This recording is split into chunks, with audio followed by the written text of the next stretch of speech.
Ruler की ये ruler का रोल है। ये शासक ने ऐसा समा बांध दिया है, नहीं है, बरसों से सदियों से ये चलती हुई प्रथा है। तो आप ये कह रहे हैं कि शासक ने ये बनाया है जी, क्योंकि वो आपको लूटता है जी, और शासक ये चारों तरफ फैलाता है अपने जनमानस में, ये व्यापारी जो है वो चोर है, चोर है जी, चोरी कर रहा है जी। तो मतलब शासक आपके खिलाफ आम जनता को विद्रोही बनाता है जी, आप ये कह रहे हैं। जी, ये है। आपको मैं बताऊं, एक बहुत छोटा सा उदाहरण देता हूं। ये आम प्रचलन में बोला जाता है कि एक आदमी चने वाले के पास में गया और छिक्के पे चना बेचता था। उसने कहा 10 पैसे 1 रुपए के चने दे दो। उसने चने डाले अखबार के अंदर में और उसने 1 रुपया फेंका और वो 1 रुपया उसी के अंदर में गिर गया और उसने उसका पोड़ा बना के उसको दे दिया। तो जब आदमी ग्राहक लेके आया, उसने चने खाए तो देखा उसका 1 रुपया लौट के उसके पास में आ गया। वो क्या बोलता है, साले ने अभी भी कुछ कमाया होगा। मतलब ये परसेप्शन इतना डीप रूटेड हो चुका है कि व्यापारी आपका 1 रुपया भी लौटा रहा है और आपको चना भी दे रहा है और आपसे गाली खा रहा है कि आपने अभी भी कुछ कमाया होगा। अरे व्यापारी चोर नहीं है साहब, इस देश का व्यापारी चोर नहीं है।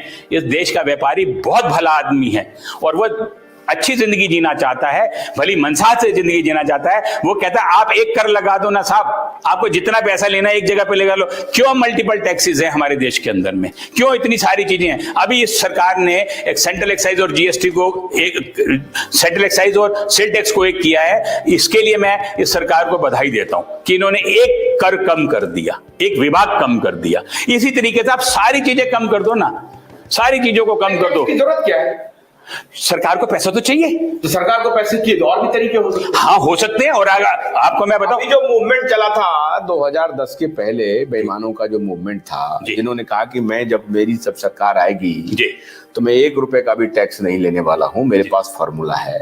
वो फॉर्मूला हमारे दर्शक को बताइए। जी, अभी क्या है कि आप टर्नओवर टैक्स लगा दीजिए कि बैंक के अंदर में जो भी ट्रांजैक्शन होगी उस पे आपको 1% टैक्स देना होगा। हो गया बात, काम खत्म, काम खत्म हो गई। आप चोरी नहीं, कोई चोरी नहीं होगी, खुल के आ जाएगा, सारी व्यवस्था सामने आ जाएगी। इसमें क्या दिक्कत हो रही है? तो सर कितनी दुकानें बंद हो जाएंगी।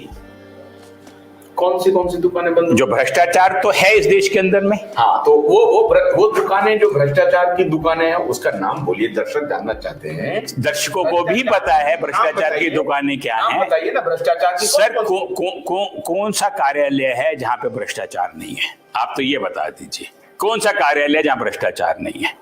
नहीं, देखिए, जब आपका टैक्स खत्म हो जाएगा तो उससे रिलेटेड जो पॉलिसीज हैं और उसको एग्जीक्यूट करने वाली जो एजेंसियां हैं, उसका काम खत्म हो जाएगा, है ना सर। इस देश के अंदर फाइनेंशियल ट्रांजैक्शंस जो है वो ट्रांसपेरेंट हो जाएगा।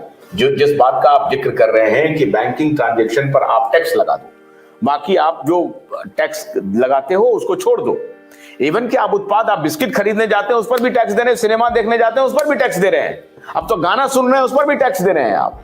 तो कहने का मेरा मतलब है कि ये मैं आज आपसे ये जानना चाहता हूं कि टैक्स देने के लिए कंसल्टेंट की फीस देते हैं ना, उस पर भी टैक्स देना पड़ता है।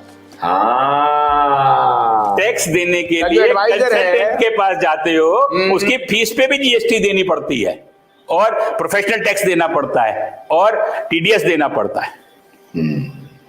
तो मतलब टैक्स किया तो मायाजाल ऐसा है साहब कि इसको सिंप्लीफाई क्यों नहीं किया जा रहा है। हमें नहीं लगता है कि ये हमारी पीढ़ी के दौरान तो इसके अंदर में कोई फेरबदल होगा, इसकी तो संभावनाएं नील हैं। और अगर इस तरीके से व्यापारियों को और व्यवसायियों को हतोत्साहित किया गया तो आप देखिए कि जिस तरीके से व्यवसायों का पलायन हो रहा है, तो ये एक मुश्किल संदेश आने वाला है। फिर वही होगा, अमेजोन जैसी विदेशी कंपनी आएंगी, फिर एक नई ईस्ट इंडिया आएगी, वेस्ट इंडिया आएगी और फिर यहाँ पे एक दूसरे तरीके का शोषण होगा और उसके आगे तो फिर सरकार को भी नमन होना पड़ता है।